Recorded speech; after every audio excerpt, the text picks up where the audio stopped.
OnCore. We've got our youngest guest today on the OnCore podcast, Francis Catalano. He is a recent graduate of Oaks Christian High School, the Lions. He is going on a scholarship to UCSD, University of California, San Diego, and record-breaking round and qualifying for the U.S. Amateur Championship coming up in about a month at Oakmont Country Club. Francis, welcome to the show. Thanks for having me, Steve. It's great to be here. So let's jump right into it. All right. So you're fresh out of high school. You decide to qualify for the USAM Championship. Tell us about that. You selected Soule Park in Ojai. Yep. And give us the rundown on that round. This is pretty recent. We've learned of Francis, of your accomplishment here.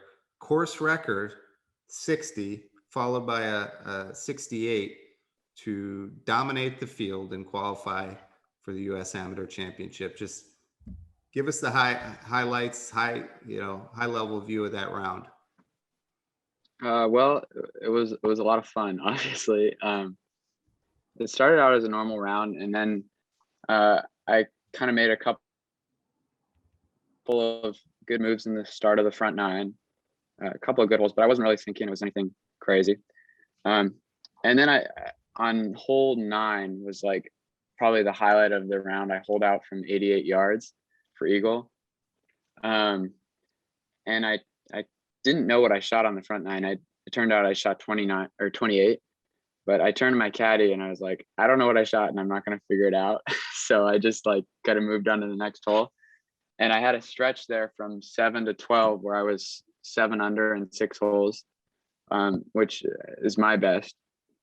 And it was just a lot of fun. Like I kept going, and I didn't really know what my total score was. I knew what I was on the back 9, but I didn't know what I shot on the front. So I didn't know what my total score was. And I come up 18, which is normally a par 5, but they played it as a par 4.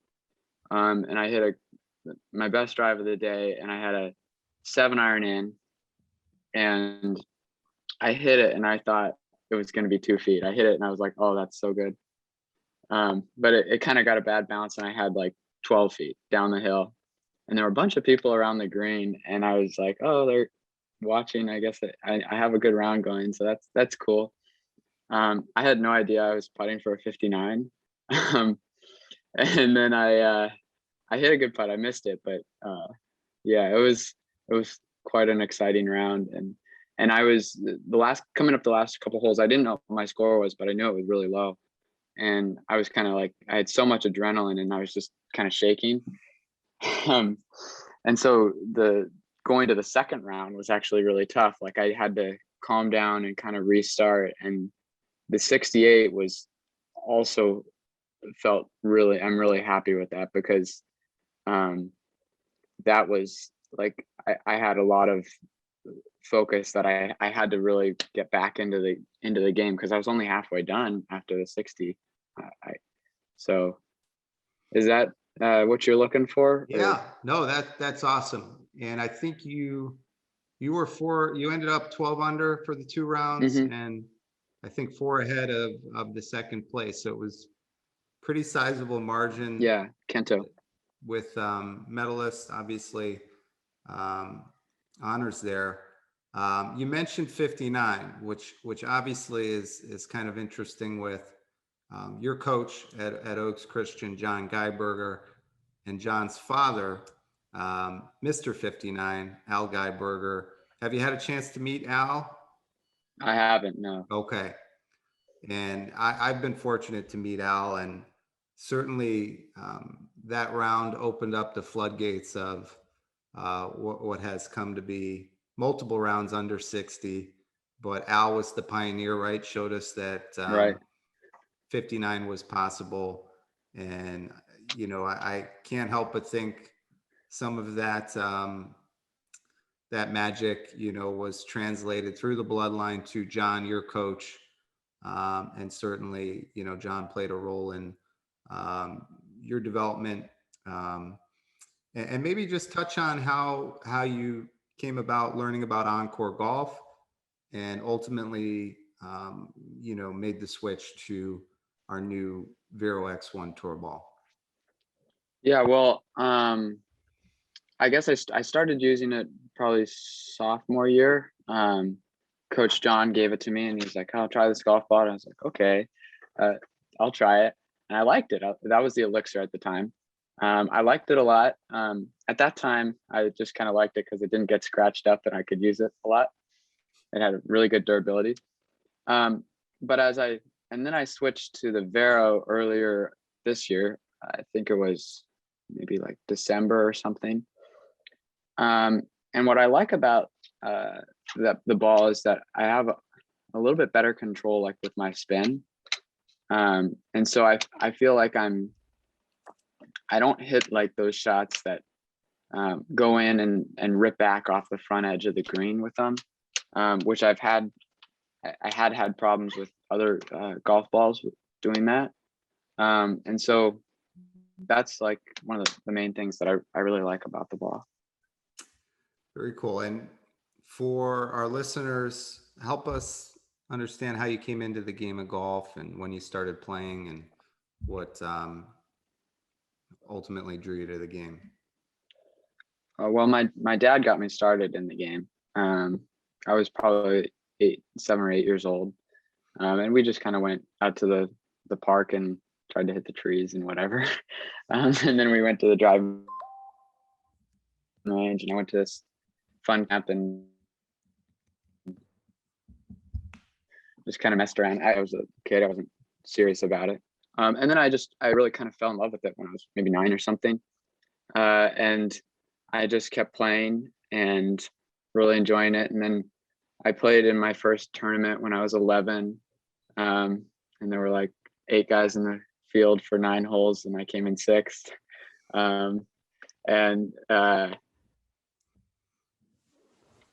I kept playing. That was the BCJGA tournament, Ventura County Junior Golf. And I just kept playing and I really enjoyed it. And I was always practicing and trying to get better and play next up in levels of tournaments. And I just kind of kept doing that as I got older. And so now I'm where I am now. When did you first beat your father? When did I first beat him?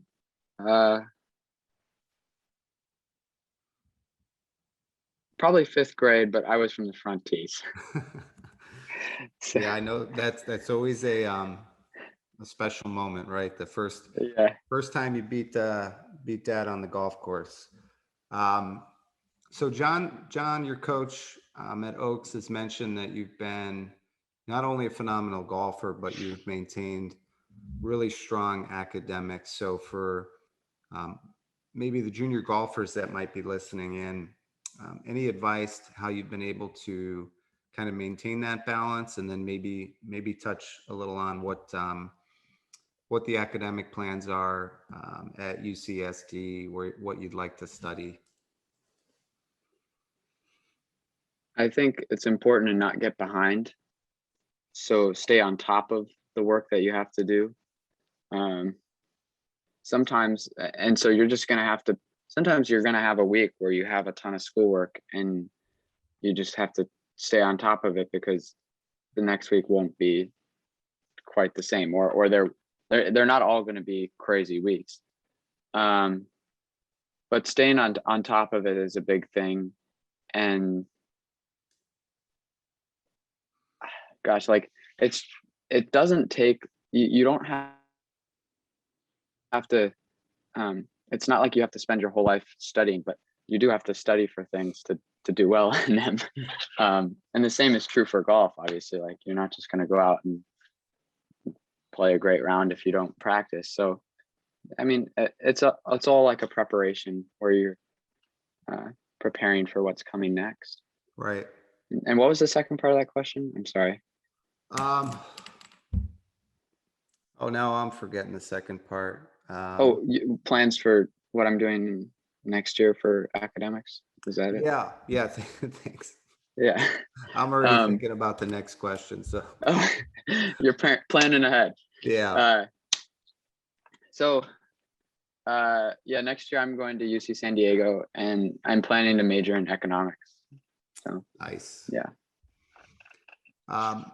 So help me understand, I guess, your goals for the upcoming tournament at Oakmont, the U.S. Amateur Championship. And are you aware of what the winner receives in terms of You exemptions? get into the Masters, the US Open, and the British Open. I So mean, which is just amazing. I'm aware of that. Yeah. Yeah. So yeah, just help our listeners understand kind of the mentality going in, the goals, and then just also a little bit about, some of this, the systems you talked about preparing. We all obviously have goals, but I think it's the systems that we have in place that help us achieve those goals. Yeah. Yeah. It's all about the process. It's not about the results. So, yeah, for Oakmont, I really want to win. But I haven't sat down and set out some specific goals yet. So right now I don't really want to talk about it because I don't really have them other than to have fun, which I know I will. Right. That's always an important, because if I'm not enjoying it out there, then I'm not going to play good, and I'm just going to have a terrible time, and that's a bad combo. So, but the process is still the same. Like, I'm preparing the same as I would. It's different for different people, but for me, that's hugely important. Yeah, it's such a mind game, right? So finding that mindset that makes you perform at your highest level. And like you said, it's unique for everyone. But you've found a good niche there. Can I add one more thing? Go ahead. About like the process. My best rounds I've had, I'm always, this is really cliche, but one shot at a time. Like, I'm very focused on whatever I'm doing on that shot, and I'm not really concerned about whatever the result is, or if I'm going to come in first place or whatever. Like, I hit a couple of terrible shots during the 60. There was one hole I just made 5 birdies and 1 eagle in 6 holes, and I started to think I could break the course record in like that. That meant that I was thinking about that and not my target. Snap hooked it into a fairway bunker. Like, it's you got to stay on the shot at hand and the process. Yeah, great advice. Being in the moment. There's someone I follow, David Goggins, who's not a golfer per se, but ultra marathon, and he's 1 second ahead, right? Just because he's running in these 100-mile races, and if he's thinking about, I've got 99 more miles ahead, it's going to be tough to run. So kind of being in the moment, great advice there. Mm-hmm. And some really, the history of the U.S. Amateur Championship with Tiger Woods, I think he had three wins. I'm not sure if they were consecutively in the 90s. I think they were. Were they? Okay. There's three juniors and then 3 AMs. Yep. All consecutive. Wow.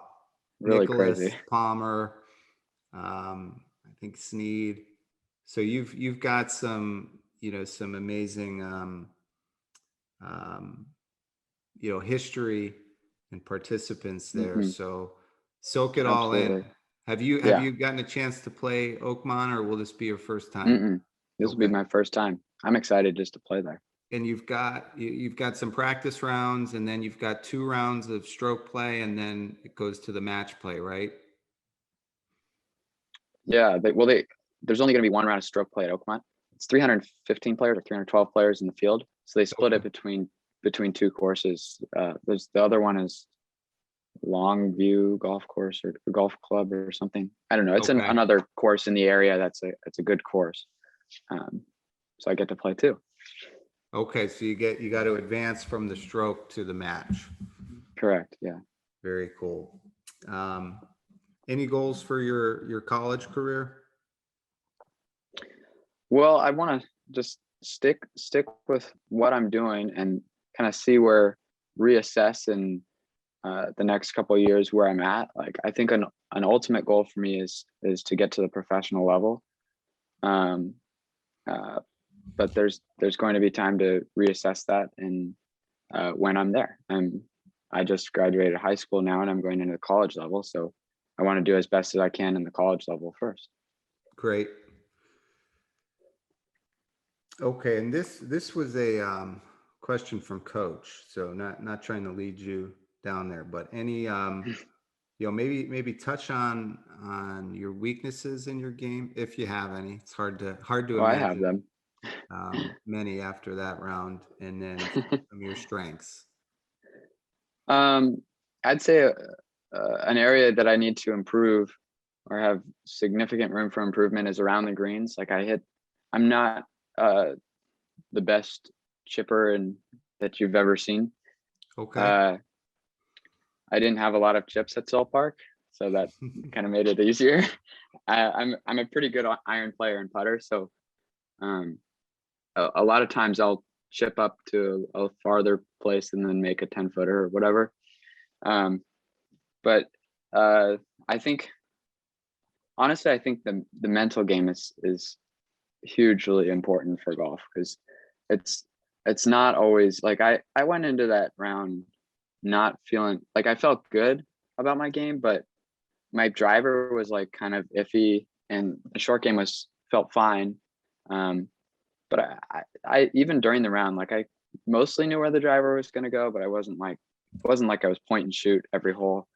Um, but I stayed mentally in the right place and had the right targets on every hole. And I think that's a big strength of mine. Yeah, I would agree. Um, what does golf teach you about life? Patience, that's a big one that comes into mind. Um, being able to have a goal and think about how you're going to achieve it, but and then work through the steps to get there and not just instant gratification because that doesn't happen in golf, and other than spray paint it doesn't happen in life either. um Gosh, there's so many things. um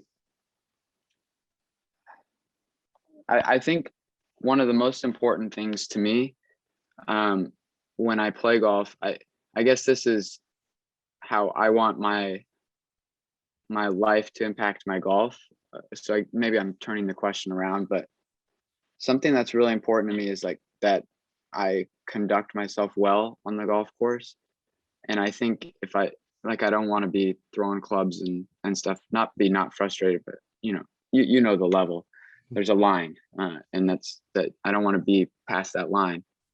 And I think being able to be patient and everything on the golf course helps with being patient in real life. Great answers, and certainly at your young age, to kind of have that self awareness, I think is really really important and key. Um, so where where do we go from here? What's your practice schedule look like ahead of the amateur championship? The same as it always has. I'm not changing anything. I'm just uh I'm gonna be spending time on the course and spending time on the like practice areas. I have like a couple of drills that I do on the putting green, and um I'm gonna keep doing those. And a big thing like in practice for me is to like kind of simulate some pressure. So you mentioned David Goggins a while ago. Yep. And I know he was a Navy SEAL, and I've watched some SEAL videos. A friend of mine who plays really high level football, he's a kicker. He suggested to me to like look into what the Navy SEALs do to do well under pressure, and so I started taking cold showers for like I did these drills, and then if I don't complete them at the right way or whatever, I'd take a cold shower the next morning, which I hate, and I don't like cold. So that put some pressure on me. It's yeah, just putting pressure on myself in practice and not trying to change too much. Final question. I think pressure is something all of us feel, particularly in the sport of golf.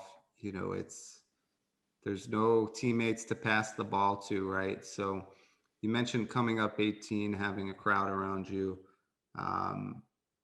You know, that kind of pressure can, I think, fuel the great golfers and hinder, you know, the mediocre golfers. So how do you translate that pressure into success on the golf course? I just try and focus on my target and the shot I want to hit. So I was coming into on my drive on 18. I was feeling, you know, I told you I was kind of jittery, just because I knew I had a great round going. And I hit my best drive of the day because I had a really clear target, and I just looked at it, and I visualized my shot well and stepped up to it and hit it just like any other drive. And going into the green, I said I hit one of the best iron shots of the day, but I almost hit it terribly because I say that because I stepped back. I almost swung, but I stepped back because I stepped up to the ball and I'd seen the crowd and everything, and I just didn't feel like I was aiming at the right place. And so I stepped back and focused again on where I was trying to hit the ball, and then just hit it. That sounds simple because I think it is. Like I used to overcomplicate it a lot, and it's just, where do you want to go? And now try and go there, like the way you always try and go there. Don't change anything. Well, phenomenal advice, and it's been a pleasure, you know, chatting with you, having you on our podcast. Certainly, kudos to Coach John Geiberger, and the work that he's done with your team. From all of us at Team OnCore, wishing you success at UCSD, and congrats on the course record, 60, qualifying for the USAM Championship. We're wishing you luck. Hopefully I can get out there to Oakmont for one of the practice rounds and meet you in person. It's only 3.5 hours from Buffalo. You've got by car, you've got a bit longer flight there, I'm sure. Yeah. But we're all rooting for you, and it was a pleasure having you on the show today. Well, thank you very much. It was my pleasure to be here. Thanks for having me. All Thanks, right. Steve. Cheers. Okie dokie. Thank you. Bye. Bye.